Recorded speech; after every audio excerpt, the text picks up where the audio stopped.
يعني التاجر اللي بيغش، ولا حتى اللبان اللي بيودي اللبن للسوبر ماركت وبيغش فيه، حسبي الله ونعم. بعد ما غليته، يعني هو بيغلي كده، اللبن ده اتحول للون مدي على بني، وكانت ريحته بشعة. السلام عليكم ورحمة الله وبركاته. انا بقالي فترة كبيرة جدا ما نزلتش فيديوهات، وكنت حابة اول ما ارجع تاني وانزل فيديوهات يبقى المحتوى اللي انا عايزة اشتغل عليه، مش محتوى الفيديو النهاردة. لان محتوى الفيديو النهاردة بره تماما وملهوش علاقة بالمحتوى اللي انا بفكر فيه وعايزة اعمله. فانا النهاردة يعني طالعة عشان اقول لاي حد بيغش اي حاجة، حسبي الله ونعم الوكيل. ربنا ما يبارك لك في اي فلوس تاخدها عن طريق الحاجة دي، لان فلوسك هتبقى حرام. يعني انا جايبة لبن للاولاد، وطبعا الحاجة غالية. هما بيروحوا المدرسة، يعني العيال هتشرب ايه قبل ما تمشي على المدرسة؟ تشرب لبن. اصلا كلنا عيالنا معظمهم ما بيكونوش جاي لهم نفس الصبح للفطار. فانا النهارده يعني اكتشفت اللبن ده عباره عن ميه ومخلوطه حاجه، مش عارفه مخلوطه نشا ولا ايه. شايفين الحبيبات دي؟ يعني حتى الكاميرا مش موضحه، معرفش دي حبيبات ايه. يعني هو له ريحه غريبه كده، هي ريحه مش وحشه ماشي، بس هي ريحه غريبه، ريحه منكهه كده، حاطين عليه نكهه معرفش نكهه ايه، وكله ميه. انا الاولاد عندي الصبح عمالين يقولوا لي يا ماما اللبن ده عليه ميه، اللبن ده زي الميه. انا قلت يمكن قرفانين منه، عماله لهم يشربوا. لا ده حلو، ده مغذي، ده طبيعي، احسن من اللي بيبقى مبستر وفي الاكياس. ده المبستر وفي الاكياس ده بيبقى عليه لبن بودره ومش طبيعي 100%. لاني كنت بجيبه لهم فتره وهم كانوا بيحبوه. فانا قلت يعني شفت ورا لقيت مكتوب عليه لبن بودره وكده، فقلت لا اجيب لهم لبن طبيعي. فانا معرفش ايه ده.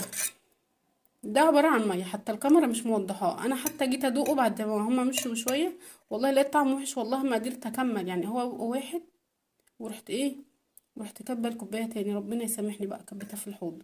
شايفين المنظر؟ انا معرفش دي حبيبات ايه. يعني التاجر اللي بيغش، ولا حتى اللبان اللي بيودي اللبن للسوبر ماركت وبيغش فيه، حسبي الله ونعم الوكيل. يعني انا مش عارفة الفلوس اللي هتاخدوها دي، ربنا اكيد باذن الله ان شاء الله يا رب مش هيبارك لكم فيها. بصوا بس عشان تتأكدوا، وعشان برضو تعرفوا، يعني اللي يشتري لبن يبقى يعرف ايه اذا كان مغشوش ولا لا. انا بعرفه بالطريقة دي، وطبعا بطعمه. في ناس ممكن ما تعرفش. شايفين؟ ثانية واحدة بلف في ايدي كده. اه، بس بقى لما افضيه هنا تاني، شايفين الكوباية زي ما هي اهي، كأننا كنا حاطين لون، حاطين مية بنشا. شايفين الحبيبات اللي عليها دي؟ يعني اللبن الطبيعي احنا لما هنشتريه اللي هو مش مغشوش، لما نشرب الكوباية يبقى الكوباية دي كلها ابيض، لون ابيض ابيض يعني من اللبن. لما اشوفه ده يعني حسبي الله ونعم الوكيل. يعني انا مش زعلانة على الفلوس قد ما زعلانة على الغش، وعلشان الولاد يشربوه الصبح.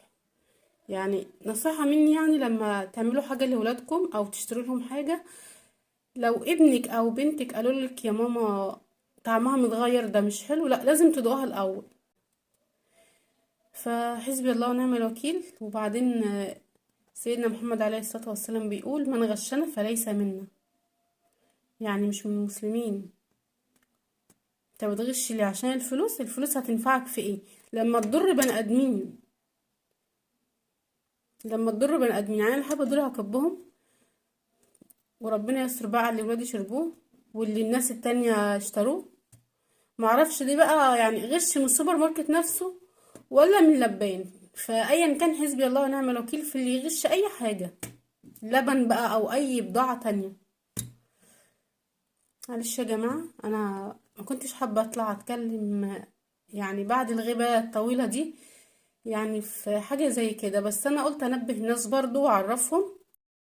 وأكيد أنا هروح للسوبر ماركت وأقول له على على اللي حصل ده، وأقول له اللبن بتاعك مغشوش، وأخد له أكيد هاخد له دول وأخليه يدوقهم كمان، عشان أنا مش هسكت على حاجة غلط تاني. لأن الواحد كان ساعات بيجيب حاجات كتيرة ويلاقيها مغشوشة فبيرميها. قبل كده أقسم بالله برضو جبنا لبن من حتة، والله بعد ما غليته، يعني هو بيغلي كده، اللبن ده اتحول للون مدي على بني، وكانت ريحته بشعة. ايه ده، هتموتوا الناس عشان الفلوس؟ يعني بصوا حتى اللي مرصف في الكوبايه، الحبه الباقيين دول، بصوا بصوا بصوا عامل ازاي، مش لبن خالص. مش هنقول الا حسبي الله ونعم الوكيل في اي حد ما يرعيش ربنا في اي حاجه بيعملها، واي حد يغش اي حاجه، وبالذات الاكل والشرب ده، لانه صحة بني ادمين. انا معرفش الماده اللي عليه ديت ايه، الحبيبات اللي فيه ده ايه، معرفش. معرفش حبيباتي، فورمالين بقى، حاجات من اللي بيحطوها دي. ده غير كمان اللي منضاف له ميه، يعني طعمه ميه، كأنك كده بتشرب ميه بلون. يعني يمكن اصلا ما يكونش لبن، يبقى ميه وحاطين عليها حاجات تانية. بصوا يا جماعة، انا ما حبيتش اقفل الفيديو غير لما اروح اجيب لبن من مكان تاني. فقلت لازم اوريكم الفرق بين اللبن الكويس من اللبن المغشوش. وطبعا انا قلت لجوزي يعرف صاحب السوبر ماركت اللي اللبن بتاعه مغشوش وما كانش حلو خالص وكبني. فاول حاجه لازم تعرفوها، بصوا انا لسه غالياه، ده عليه وش اهو، عليه طبقه ايه، القشطه دي. تمام، هي مش باينه قوي عشان أنا لسه غالياه ولسه سخن، لو انتوا واخدين بالكم يعني في بخار كده بس مش ظاهر قوي في الكاميرا. تاني حاجه اللبن الطبيعي ده، بصوا لما كبيت المعلقه كده ما فيش فيه حبيبات. لو تفتكروا اللبن اللي كان في اول الفيديو اللي انا كنت جايباه مغشوش كان فيه حبيبات كده زي النشا، انما ده بسم الله ما شاء الله، شايفين المعلقه نضيفه ازاي، ما فيش فيها اي حبيبات. انا هحاول برضو اقصلكم جزء كده من المقطع الاولاني احطه جنب الجزء ده كده علشان برضو تشوفوا الفرق بين ده وده. حاجه تانية برضو، لما افضيه كده في الكوبايه هرجع تاني احطه في اللبانه، بالرغم ان هو سخن بس هتلاقوا برضو اثر اللبن الطبيعي موجود، اللي هي الكوبايه مديه على ابيض. لو تفتكروا بقى التاني بقى، لما انا فضيت الكوبايه في اللبانه تاني كانت الكوبايه مديه كده على ابيض، يعني مش باين فيها اي اثار لبن. وبس كده يا جماعه، خلاص الفيديو بتاع النهارده كده خلص. معلش ان كنت طولت عليكم، بس انا والله طالعه بنيتي ان احذر الناس انهم لما يجيبوا حاجه لازم يدوقوها الاول، ولازم قبل ما اولادك يدوقوا الحاجه، حاجه الاكل اللي انت جايباها او اي حاجه جايباها من السوبر ماركت، لازم انت كمان تكوني ضايقاها. ما تثقيش دلوقتي في اي حاجه غير لما تجربها الاول. وبرضو عرفتكم على قد علمي وعلى قد معرفتي ازاي نفرق بين اللبن المغشوش واللبن الطبيعي. ان شاء الله انتظروني كده وادعولي ان اتشجع كده واعمل المحتوى اللي انا عايزاه. والسلام عليكم ورحمه الله وبركاته.